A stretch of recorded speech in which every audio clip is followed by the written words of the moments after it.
Ceci est la manne quotidienne, version audio. Elle a été soigneusement préparée pour nous aider à grandir spirituellement tout au long de l'année. Nous sommes aujourd'hui 27 mars 2023 et nous considérons le thème « Le pouvoir de l'unité ». Le pouvoir de l'unité. Prions. Père, nous te remercions et nous te glorifions aujourd'hui pour cette opportunité que tu nous as donnée. Nous te remercions parce que Seigneur, tu nous as donné cette vie aujourd'hui pour nous tous te servir.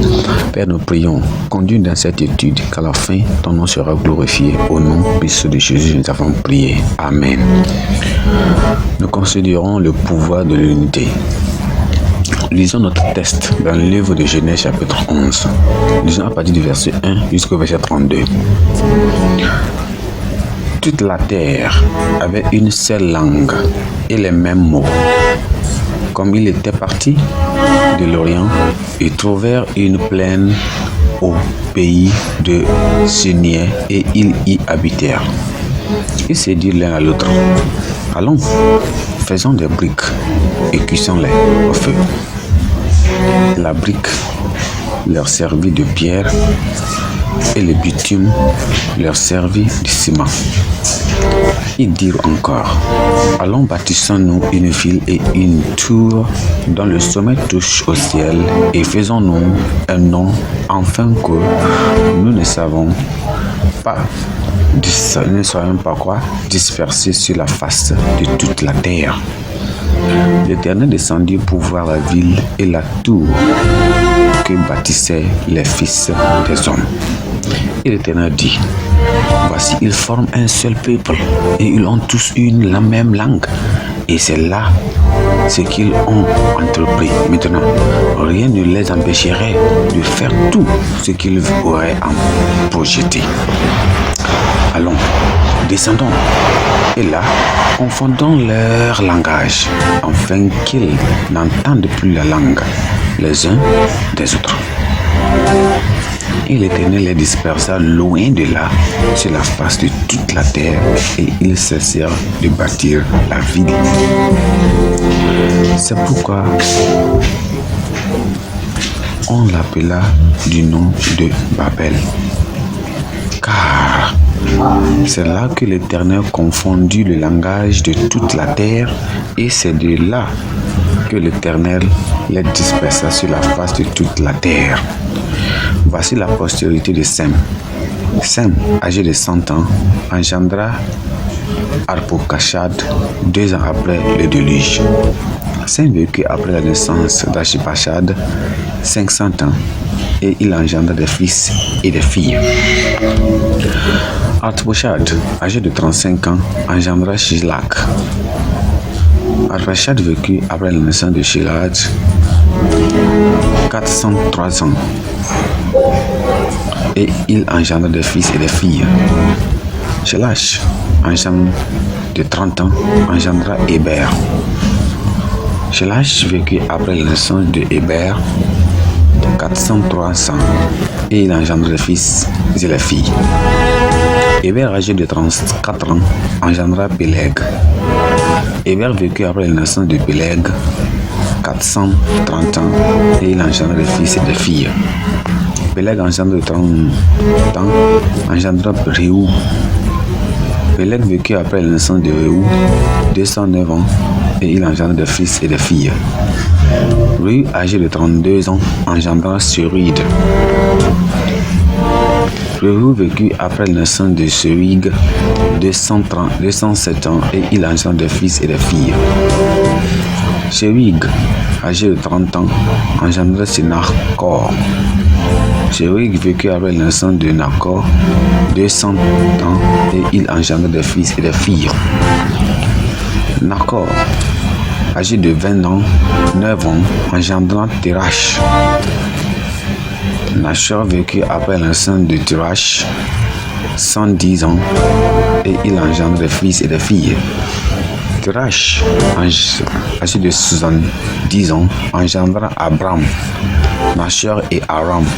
Voici la postérité de Térach. Térach engendra Abram, Nachor et Haran. Haran engendra Lot. Et Haran mourut en présence de Terach, son père, au pays de sa naissance, à Ur, en Chaldée. Abraham et Nahor prirent des femmes. Le nom de la femme d'Abraham était Sarai, et le nom de la femme de Nahor était Milka, fille d'Abraham, père de Milka et père de Jisca.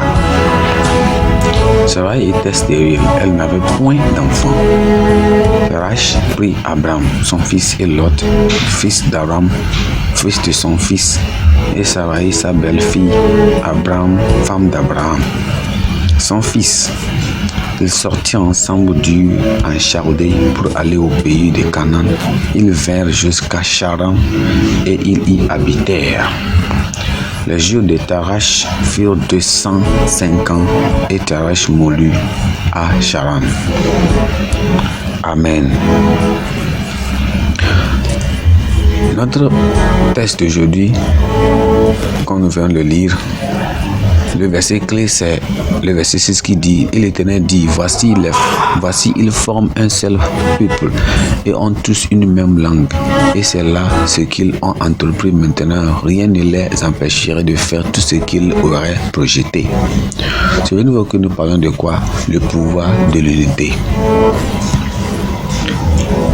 Message.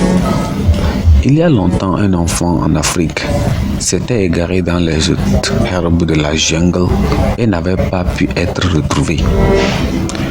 Les membres de la tribu ont recherché toute la journée, mais n'ont pas pu trouver le petit garçon. Le lendemain, ils se sont tous tenus la main et ont marché ensemble dans l'herbe. Cela leur a permis de retrouver l'enfant, mais à raison de la nuit froide, il n'a pas survécu. Dans sa détresse et dans ses larmes, la mère cria d'une voix forte: oh, si seulement nous nous étions tenus la main plus tôt. Les gens de notre test étaient engagés dans la construction d'une mégapole qui pourrait atteindre les cieux. Contrairement au plan de Dieu, les unités avaient été rendues possibles par leur langue commune. En se lançant dans ce projet rebelle sans aucun recours à Dieu, il y a adressé une provocation directe. Dieu a immédiatement identifié la source de leur puissance. Il a alors rendu leur langue confuse.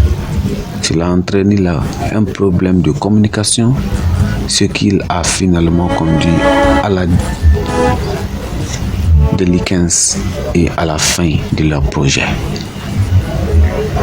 Si nous ne parvenons pas à nous comprendre, le fondement de notre unité est menacé. L'union fait la force. Dit-on toujours, les constructeurs de la tour de Babel étaient prêts à construire une grande ville jusqu'aux cieux afin de pouvoir défier l'autorité et le contrôle de Dieu sur eux. Leur unité a attiré l'attention de Dieu lui-même.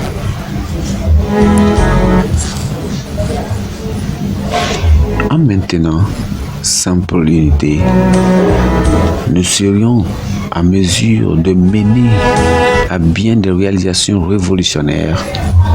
Nous pouvons avoir une famille, une église, une organisation ou une nation avec des talents individuels impressionnants bien sûr, mais il se peut que nous soyons empêchés d'atteindre nos objectifs parce que ces talents n'œuvrent pas ensemble. Nous devons apprendre à travailler en équipe si nous voulons vivre triomphant dans les astuces de Satan et de ses agents. Pensée du jour. L'unité permet aux citoyens du royaume de triompher. L'unité permet aux citoyens du royaume de triompher. La Bible en un an, ça Marc chapitre 14 jusqu'au chapitre 16. Marc chapitre 14 jusqu'au verset 16. Amen. Père, nous te remercions, te glorifions, Dieu, pour cette opportunité que tu nous as donnée. Nous te bénissons parce que tu es Dieu grand. Merci pour cette parole qu'à la fin, nous te donne.